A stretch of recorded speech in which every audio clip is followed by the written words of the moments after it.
This is Professor Stefan Schmidt. I wanted to share with you some of my comments about the ongoing conference on climate change.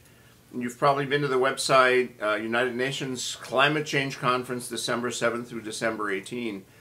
For a policy specialist like myself, this is incredibly fascinating because this is probably the single most political conference that deals with the issue of the environment that I've ever seen.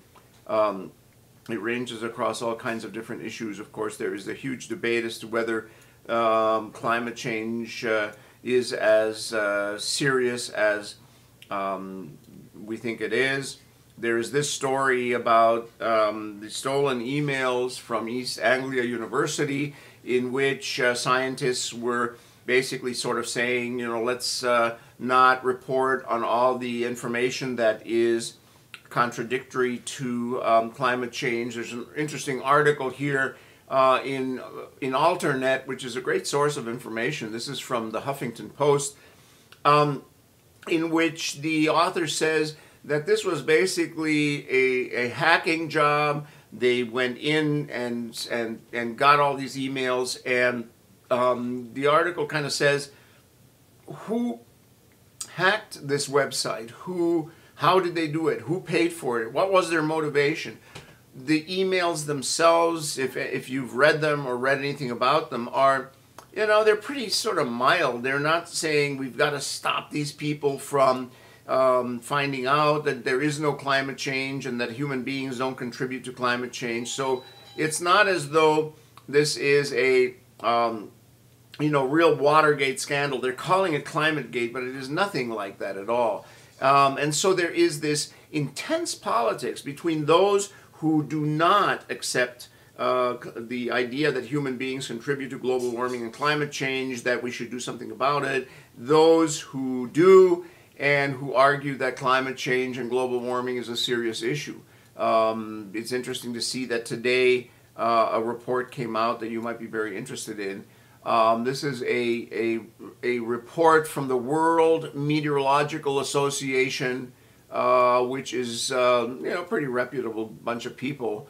And it says that the decade of the 2000s is very likely the warmest decade in the modern record, going back about 150 years. And then they have some data that shows temperature departures. Basically, these are 4 different organizations. All of their data track. In other words, their data all confirms the direction of the trend. And so we have that going on.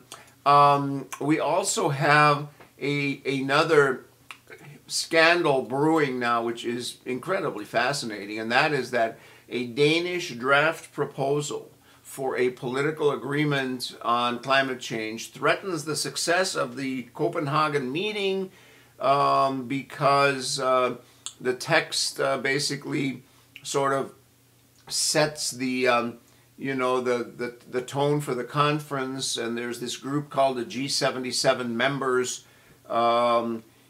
who are now furious because they say that they are not going to sign an unequitable deal. We can't accept a deal that condemns 80% of the world population to further suffering and injustice and so on. And you can read about this, you can find more about it, but it is another one of those incredible political tempests that is boiling in the pot of the whole discussion of climate change, global warming, and how to deal with it.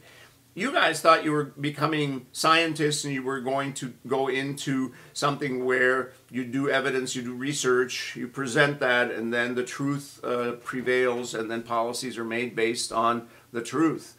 What I'm saying to you is please keep an eye on the climate change meeting and then afterwards the results of it, because you will see more almost raw politics than in almost any other venue that I've ever seen. Science and politics are part of the societal environment, and we certainly see it coming together here. So, see you on the internet.